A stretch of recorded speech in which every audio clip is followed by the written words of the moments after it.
Hi అండి, welcome back to our channel tasty once. Today's recipe ఏంటంటే మనందరికీ ఎంతో ఇష్టమైన స్ట్రీట్ స్టైల్లో బఠానీ చాట్ని అయితే చూపించిపోతున్నాను. ఈ బఠానీ చాట్ని ఇంట్లోనే ఈజీగా ఎలా ప్రిపేర్ చేసుకోవాలో చూద్దామండి. ఈ చలికాలంలో సాయంత్రం వేళ ఇలా వేడివేడిగా చాట్ని ప్రిపేర్ చేసుకొని తింటుంటే చాలా బాగుంటుంది కదా. సో ఇప్పుడు ఎలా ప్రిపేర్ చేసుకోవాలో ఏంటనేది వీడియోలో అయితే చూసేయండి. ముందుగా కుక్కర్లో 6 లేదా 7 గంటల పాటు నానబెట్టుకున్నటువంటి తెల్ల బఠానీని అయితే వేసుకోండి. బఠానీ మాత్రం ఒక రోజంతా నానబెట్టుకోవాలి ఖచ్చితంగా, అప్పుడే మంచిగా కుక్ అవుతుంది మనకి.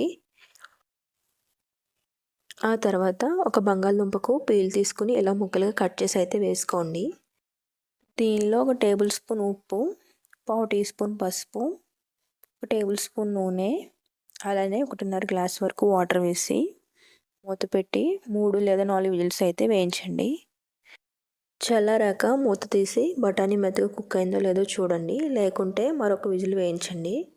ఇప్పుడు చల్లారిన తర్వాత మూత తీసి బంగాళదుంపల్ని వేరొక గిన్నెలోకి అయితే సపరేట్ చేసుకోండి. ఇప్పుడు దీనిలో సగం వరకు బఠానీ అయితే తీసుకుని మిక్సీ జార్లో వేసి బరకగా గ్రైండ్ చేసుకోవాలి. తర్వాత స్టవ్ మీద ఒక ప్యాన్ పెట్టుకుని 4 లేదా 5 టేబుల్ స్పూన్స్ ఆయిల్ వేసి ఆయిల్ హీట్ అయిన తర్వాత దీనిలో చాప్ చేసుకున్న చిన్న ఉల్లిపాయ, పచ్చిమిర్చి, 1/2 పీస్ వరకు టమాటా వేసి వేయించుకోండి. దీనిలోనే 1/2 టేబుల్ స్పూన్ వరకు సాల్ట్, 1/4 టేబుల్ స్పూన్ పసుపు, అలానే 1 టేబుల్ స్పూన్ కారం, 1/2 టేబుల్ స్పూన్ గరం మసాలా పొడి, 1/4 టేబుల్ స్పూన్ చాట్ మసాలా. ఆ తర్వాత మనం బాయిల్ చేసుకున్న పొటాటోని ఇలా స్మాష్ చేసి వేసి వేయించుకోండి. ఆ తర్వాత దీనిలో బాయిల్ చేసుకుని పక్కన పెట్టుకున్న బఠానీతో పాటు ఆ వాటర్ కూడా వేసి దానిలోనే మిక్సీ పట్టుకున్న బఠానీ పేస్ట్ని కూడా వేసి చాట్ కొంచెం దగ్గర పడిన తర్వాత 2 నిమ్మకాయలని స్క్వీజ్ చేసి వేసి ఒకసారి అంతా కలిపి స్టవ్ ఆఫ్ చేసుకుంటే చాట్ రెడీ అయిపోయినట్టే.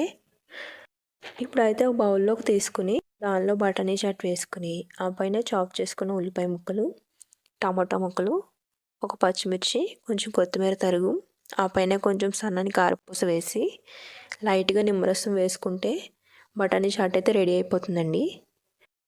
చలికాలం కానీ వర్షాకాలం కానీ వేడివేడిగా స్పైసీగా ఏమైనా తినాలనిపిస్తే ఈ రెసిపీని అయితే తప్పక ట్రై చేయండి. మరిన్ని కొత్త రెసిపీస్ కోసం ఛానల్ అయితే సబ్స్క్రైబ్ చేసుకోండి. Thank you for watching.